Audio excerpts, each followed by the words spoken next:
Hello students, इस हम लोग ऑलरेडी न्यूक्लियर फ्यूजन और एक्टिविटी, रेडियो एक्टिविटी सारी चीज़ें हम देख चुके हैं, कर चुके हैं। इसके ऊपर हम कुछ क्वेश्चंस करने जा रहे हैं इसमें।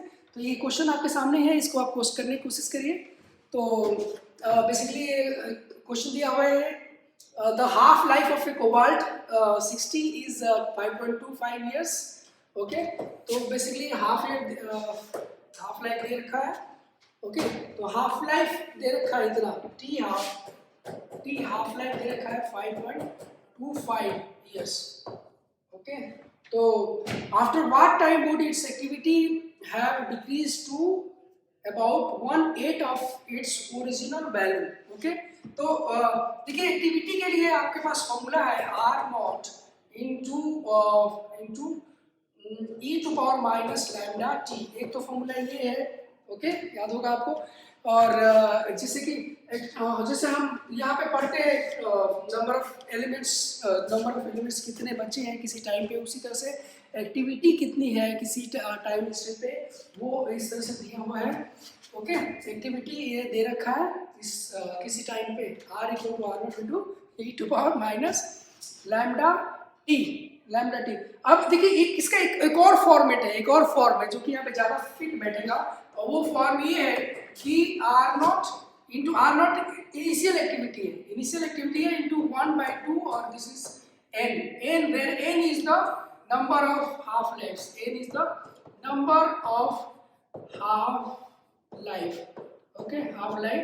और ये कैसे निकालते हैं, तो total time divide by half life, ऐसे निकालते हैं। ठीक है ना। तो इसको हम अगर करना चाहें, मतलब इसको करने की हम कोशिश करते हैं। After what time would its activity have decrease to about 1/8 of its original value. मतलब कि ये ओरिजिनल वैल्यू है और फाइनल वैल्यू इसमें r0/8 हो गए। ये जो है ना 1/8 ऑफ इट्स ओरिजिनल वैल्यू, कि मतलब इसका r जो है वो किसके बराबर होगा, r0/8 के।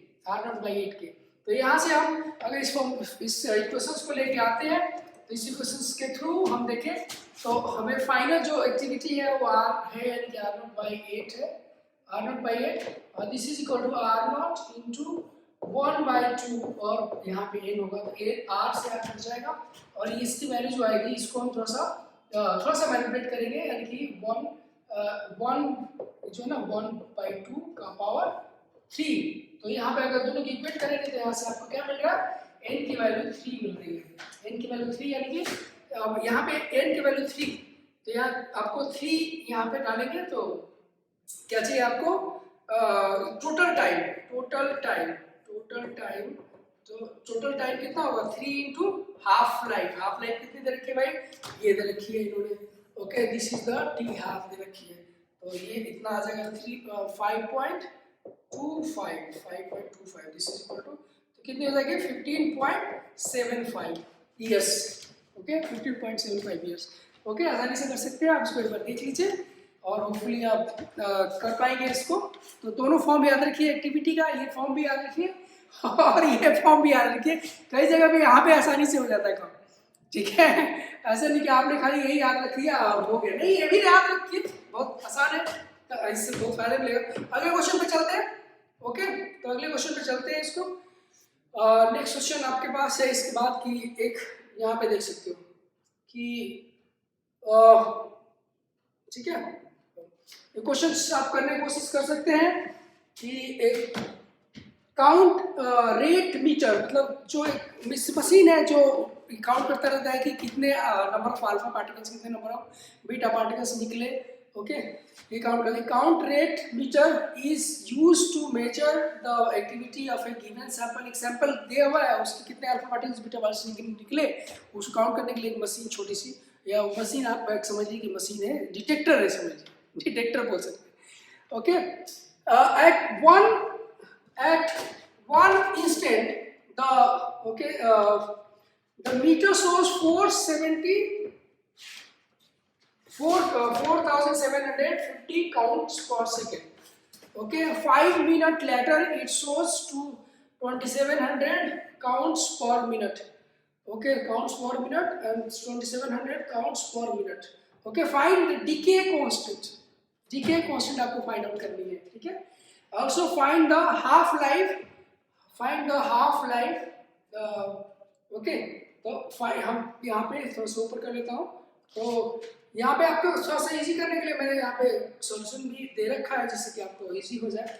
तो बेसिकली क्या है, ठीक है, ये देखिए, ये जो दे रखा है तो इसको इनिशियल मानेंगे, तो ये किसी दूसरे टाइम पे देखे ये होगा. तो यहाँ पे अगर करें t इक्वल टू 0 पे, एक्टिविटी जो दे रखी है, यानी कि t इक्वल टू 0 पे जो ये बेसिकली रेट काउंट कर रहा है, किस रेट से निकल रहा है, तो वो काउंट कर रहा है रेट से, यानी कि dn/dt, या ऐसे बोले कि रेट ये कर रहा है, ठीक है ना, रेट R1 काउंट कर रहा है बेसिकली, ठीक है ना. तो इसको A1 भी बोल सकते हैं. A1 जैसे कि मैंने यहाँ पे दे रखा है, तो A1 हम या A0 t इक्वल टू 0 है, तो A0 इसको नाम दे रहा हूँ 47540. Okay, 5 minute t equal to 5 minute पे तो क्या होगा, तो ये A की जो वैल्यू आएगी वो आएगी, आ रही है 2700. काउंट पर minute. Find the decay constant. Decay constant कितना है. ओके, तो अब यहाँ से आप एक कर सकते हैं कि फॉर्मूला आपके पास है A equal to A0 into e to power minus lambda into t. Okay, lambda into t, यहाँ से वैल्यू पुट कर लीजिए. 2700 इक्वल टू यहाँ पे 4750 और e to power minus lambda, lambda into time कितना है भाई. तो ये देखिए, ये ऑलरेडी पर मिनट में दे रखा है, पर मिनट दे रखा है, तो हमें ये भी पर मिनट में दे रखा है, तो ये जो लैम्डा आ जाएगा ये भी पर मिनट में आ जाएगा, तो कोई इशू नहीं है. यहाँ पर सीधे डायरेक्टली आप मिनट में ही वैल्यू डाल दीजिए, अगर मिनट में वैल्यू डाल सकते हैं आप. ओके, मिनट में डाल सकते हैं. यहाँ पे इसको कैलकुलेट करेंगे, यहाँ से लैम्डा की वैल्यू आ जाएगी आपकी, ठीक है, लैम्डा की वैल्यू आ जाएगी. उसके also find the half life of the sample. एक बार लैम्डा आ गया आपके पास, ये जो है ना इसको कैलकुलेशन कर लेंगे, तो यहाँ से लैम्डा की वैल्यू आ जाएगी. कैसे, लैम्डा की तो वैल्यू आ ही जाएगी, उसके बाद आपको यहाँ से आसानी से टी हाफ की वैल्यू आ जाएगी, हाफ, और टी हाफ की वैल्यू कितनी आएगी, 0.693 डिवाइड बाई लैम्डा. ओके, ये इतनी वैल्यू आ जाएगी. तो होपफुली ये इसको आपके रेफरेंस के लिए जस्ट यहाँ पे हमने सोल्यूशन दे रखा है, थोड़ा सा इसको आप देख सकते हैं, और थोड़ा आप सोल्यूशन को भी देख सकते हैं अगर आप चाहें तो, ठीक है ना. उसको जैसे मैंने किया उस तरह से कर सकते हैं, इस तरह से कर सकते हैं, दोनों तरीके से. मतलब उसी को इक्वेशंस को थोड़ा सा ये किया है. फाइनल आंसर इतना है, फाइनल आंसर आपके इतने हैं, ठीक है. तो आप देख सकते हो ये T half, this is lambda, और ये जो है वो T half life. Okay, hopefully यहाँ तक आपने कर लिया होगा. कोई इशू आए तो बताइए मुझे कमेंट में डाल के. अगला देख लेते हैं यहाँ पे, ठीक है. तो स्टूडेंट्स, अगला जो क्वेश्चन है वो हम देख लेते हैं. एक और क्वेश्चन हम यहाँ पे देख के लेके आया हमें. तो मासेस ऑफ 2 आइसोबार्स दे रखा है इसमें, और ये कॉपर का और ये Zn. तो आर इनके मासेस दे रखे हैं अलग अलग, ये एटॉमिक मास यूनिट में मासेस दे रखे हैं. So it can be concluded from these data that both the isobars are stable, or this one Zn64 is radioactive decaying to this one through beta minus decay. Okay, और या फिर ये कौन सा, basically option select करने कौन सा जो है ना सही है. तो बेसिकली ठीक है, यहाँ से देख सकते हैं कि क्या यहाँ चीज़ें जो है आप एक देख सकते हैं आपको. तो आपके कन्वीनियंस के लिए थोड़ा सा मैंने यहाँ पे जो है ना कुछ लिख रखा है सोल्यूशन, जिससे आप थोड़ा सा समझ पाए आसानी से. ओके, क्या है कि copper Cu+Cu64 is radioactive after beta minus decay.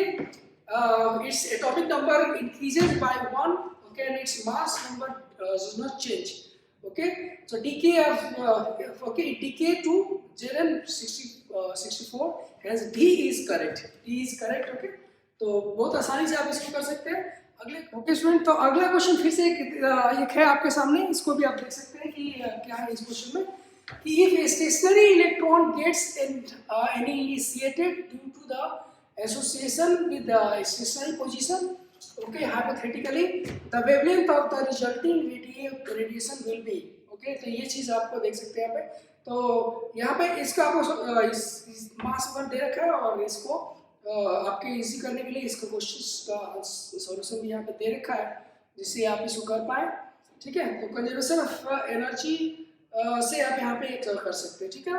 इसका अगला क्वेश्चन भी काफी अच्छा क्वेश्चन है। यहाँ पे कंजर्वेशन एनर्जी का यूज किया गया है, जो इनिशियल एनर्जी है और फाइनल एनर्जी है, ये इसको बराबर किया गया। तो ये फाइनली एनर्जी जो होगी वो मास एनर्जी इक्विवेलेंस इक्वेशंस का यूज करके ये एनर्जी में कन्वर्ट किया, जो एनर्जी कन्वर्ट हो रहा है और यहाँ से आपको चीजें निकल के आ जाएगी सामने, ठीक है। एक और क्वेश्चन है जो डी ब्रॉगली को लेते हुए है और यहाँ पे देख सकते हैं क्वेश्चन भी अच्छा क्वेश्चन है जैसा, ओके। तो इसको भी बड़ी डी ब्रॉगली पे भी एक क्वेश्चंस कवर करने के लिए इसको देख सकते हैं।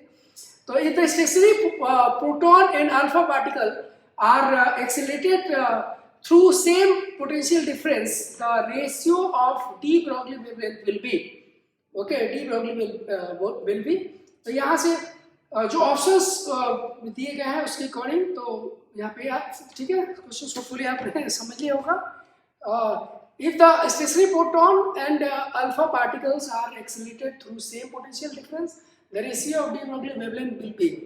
तो यहाँ पे इसका सॉल्यूशन दे रखा है जिससे कि थोड़ा आसान हो जाए आपका काम। यहाँ पे देख सकते हैं कि the gain in kinetic energy of a charge, okay, charge particle after moving through a potential difference of V is given as E into V, that is also equal to half mv square, where V is the velocity of the charge particle disregarded the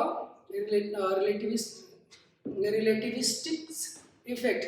So यहाँ पे values होगा, यहाँ पे put करेंगे आप तो half M V square, this ये charge अगर किसी चार्ज को भी पोटेंशियल के साथ अगर हम एक्सेलरेट कराते हैं तो उसकी kinetic energy half M V square हो जाती है और यहाँ से v की वैल्यू आ जाती है। और डी ब्रॉगली वेवलेंथ में हमने करा भी है इक्वेशन, डायरेक्टली हम ये इक्वेशन निकाल लिए है और यहाँ से मोमेंटम जो होता है under 2m q into v, okay. तो डी ब्रॉगली वेवलेंथ डायरेक्टली यहाँ से निकाल सकते हो, इसकी जरूरत भी नहीं है। अगर पहली बार जो कर रहे हैं वो सब देख सकते हैं, जिनको फॉर्मूला याद है डायरेक्टली यहाँ लगा सकते हैं, आपको जरूरत नहीं है। उसका वैल्यू यहाँ पुट करेंगे तो यहाँ से आ रहा है 2√2, ओके। तो इसको होपफुली काफ़ी यूजफुल होगा। अभी आगे भी इसके से रिलेटेड क्वेश्चंस आएंगे और चीज़ों को हम लेके आएंगे जिसमें काफ़ी चीज़ें रहेंगी, प्रीवियस क्वेश्चंस और काफ़ी यूजफुल क्वेश्चंस होंगे। तो आप हमारे चैनल में बने रहिए और please like and subscribe my channel so that you can get updates on time. Thanks for watching.